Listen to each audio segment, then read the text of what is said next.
Greetings, Explorer families. This is Mr. Ike, the Executive Director of our Westlake Charter School. Families, I just thought I'd do a quick update about reopening plans. It is the new year. It's the 2021. And just before the new year, Governor Newsom came out on December 27th and talked about safely reopening schools. And so we've been working for a couple of weeks on those reopening guidelines that have come out from the state of California. Some brand new ones just came out yesterday. So everyone inside the education industry in California is buzzing today about all the details and the logistics that go into play with the governor's new plan. Now, not all the details are finalized yet, but we thought we'd give you an update and at least tell you what we know so far. So let's take a look at the announcement from Governor Newsom. You can see on the right side of the screen there, the California's recently released, it was dated yesterday, January 14th, guidelines for safely reopening schools. But this is all based on Governor Newsom's new plan. He says he will allocate $2 billion to safely reopen schools. Now, the money, I don't think has been approved yet, but it is in the pipeline to be approved. And a lot of that money will go toward the weekly testing that is a part of the reopening plan.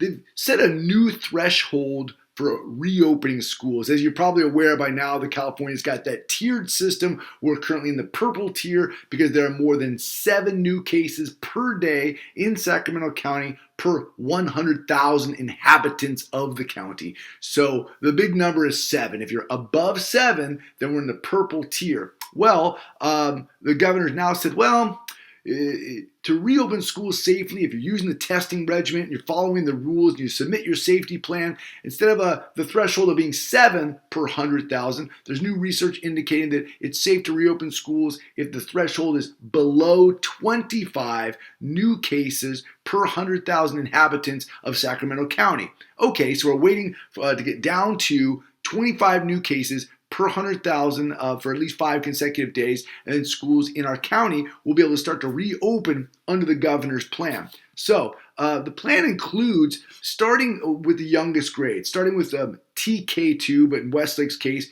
K2, and expanding to K6. Now, 7th through 12th grade won't be allowed to open until the county, I believe, gets below the purple tier. And so that's all part of this initial plan that the governor has rolled out. And again, a lot of it's still being worked out logistically, but this is what we know. The other part of the plan is that it includes a cadence for weekly testing for both staff and students. And so the county and the state have engaged in a new partnership with a testing lab that would allow testing to take place potentially even on campus and specimens to be sent off to the lab on a weekly basis.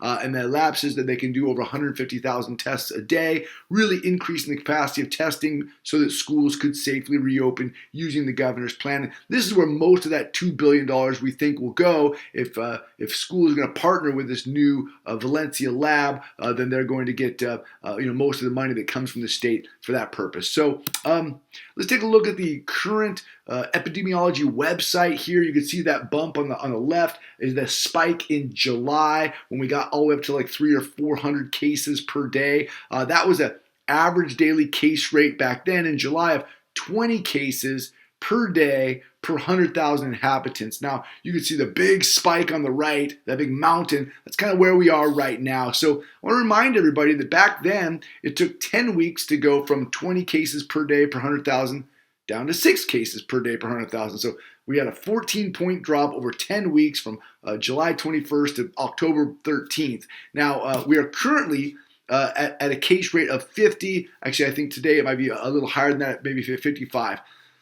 Okay, if we drop at the same rate that we dropped before, 10 weeks from now, we would only be dropping 14 points down to 36 by March 12th. So I hope that with the distribution of the vaccine that the case rate will drop faster, but I don't have a crystal ball. I can't make that kind of guess. But I would say that following the previous data, looking ahead, we still have a little bit of time to get ready before we open. We're certainly all very hopeful that this happens faster, but I wanted to maybe curb some enthusiasm, make sure we know that we have to get below 25 new cases per day per 100,000, and judging on where we are today, above 50, it's going to take a while for us to get down there. So here's what we know. The Sacramento County Public Health Department is no longer issuing waivers for schools to open. We all have to follow the governor's new plan. We know that staffing is really the big issue at this point.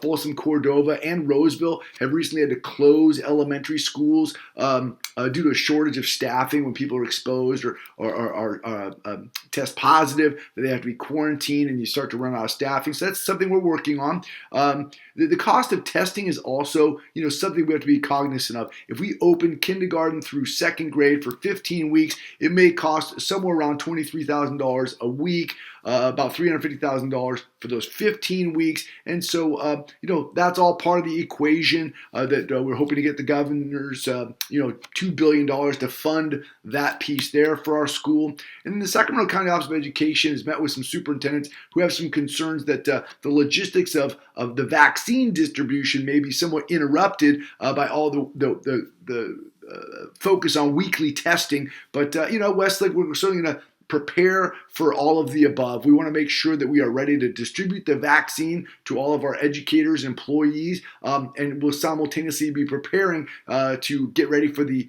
reopening potential, and that would include preparing for that weekly testing regimen. Okay, I wish I had more information that was a little detailed for you as far as dates and times and whatnot, but you can certainly email us at admin@westlakecharter.com if you have any further questions. We'll try to keep the news coming. Please tune into the board meetings and the coffee talks because we've been using those opportunities to update everybody on reopening plans. But because there's so much news about reopening, I thought we'd at least do a little reopening talk today. Okay, thanks everybody. We hope that this information at least gives us all a little hope that maybe sometime soon we'll all be reunited on campus. All right, thanks for watching. And as always, let's explore.